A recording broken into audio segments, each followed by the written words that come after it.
of the fortunate ones, at the end of the hall, away from the fire. But Jerry, his room was in this wing. And as parents watch, they wonder, which one will be there? Out here on the cool grass, a doctor nods, and a dozen mothers gasp for relief. It's smoke inhalation. They'll be okay in a few days. Those who jumped were not so fortunate.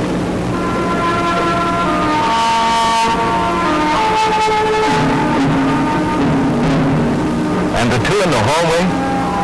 The fire is being extinguished in this area and in the stairwell nearby. But it's still hot and the smoke is dense. It burns the eyes and tears at the lungs of the firemen as they move forward along the corridor.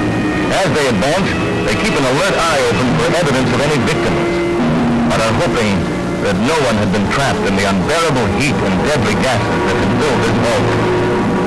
But their hopes are shattered as they see the lifeless form of a loyal young school teacher lying with a protective arm over a freckle-faced little boy, both huddled in a corner, seeking protection that wasn't there.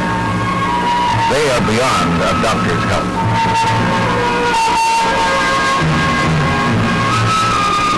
Both felt they must fulfill an obligation. A teacher to a student,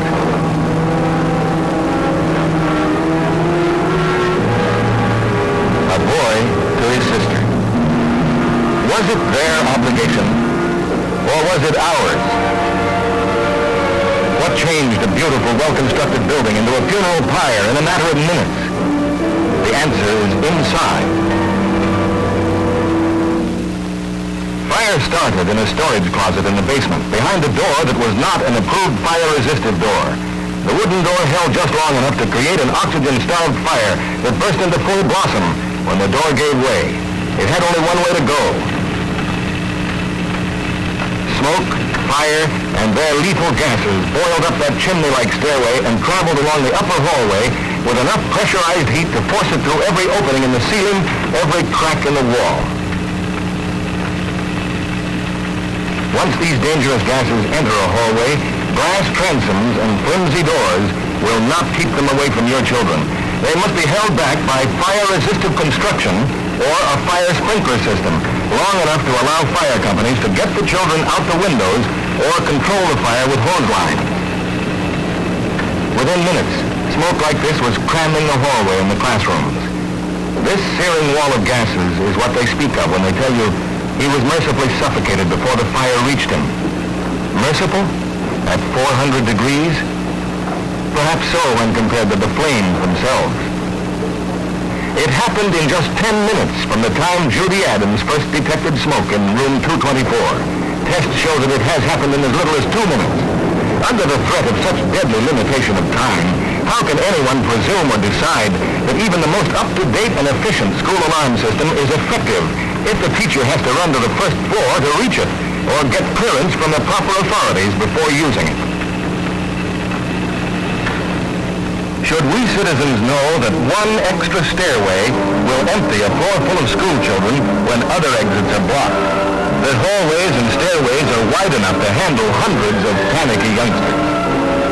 Should we know the principle of sprinkler systems, that the heat from a fire sets them off automatically and causes the water to flow, and that the school alarm can be made to sound when the water begins to flow?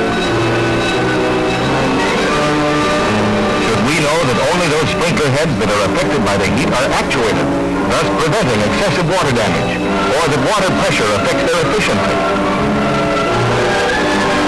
Should we know that a transom should be replaced, or a door protected, or that a building is safe just because it looks good? Are these our obligations? Yes, at least to this extent. As parents of school children, we should know what constitutes a fire-safe school. The technical questions are decided by professional fire and building authorities, and their answers are recorded in the nation's fire engineering manuals. Tragic examples of what has happened in American schools are right there in the fire records. Collinwood Grammar School, 175 dead. Camden Rural School, 77 dead. Bab Switch School, 36 dead. Cleveland Hill School, 15 dead. Lady of the Angels School, 95 beds. 12 major school fires each day are sweeping our nation. Solutions have been found to avert these tragedies.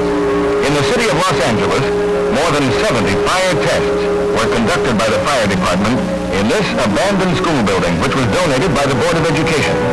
The fire department and the California State Fire Marshal's Office have drawn conclusions from these tests. The results? Our schools can be made safe. In new buildings, the maximum degree of life safety can be assured by providing direct exits from every classroom to the outside. This design is recommended for multiple-story as well as single-story buildings. If new schools are built with inside corridors, classrooms should have solid doors and no transoms, and corridors and exitways should be provided with a sprinkler system for adequate protection for your children.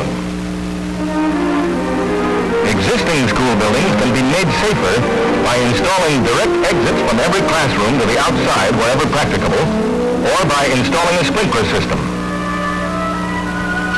These sprinklers not only reduce the hazard of fire spreading from its origin, but they can eliminate the necessity of costly remodeling to assure fire-safe schools. The Los Angeles Board of Education is following this plan of action. The fire chief, building official, and school board here in your town know about this. They know the fire hazards that are in your school. They know what to do about them. They know how to save your child from this. That's their obligation. Ours, cooperation, support, and a favorable vote when district funds are needed for correction of these hazards. Do you recall when Mrs. White managed to get her boy into that already overcrowded parochial school by exerting the right pressure? Do you remember the recent meeting in the City Hall concerning school improvements when the extra exits, among other things, were shelved because of expenses? Did you really think of your school when they asked for more firemen in the last budget and the new fire pumper? How many of us spoke up at the PTA meeting about the school play regarding those combustible decorations that were used? How many of us even went to the meeting? How many of us, as a community group of mothers and fathers, would it take to stand up and solidly support, push if need be, a sensible, workable fire safety program for our schools, and then personally follow it through? How many? Just enough hard-thinking, determined people to fulfill our obligation to our children.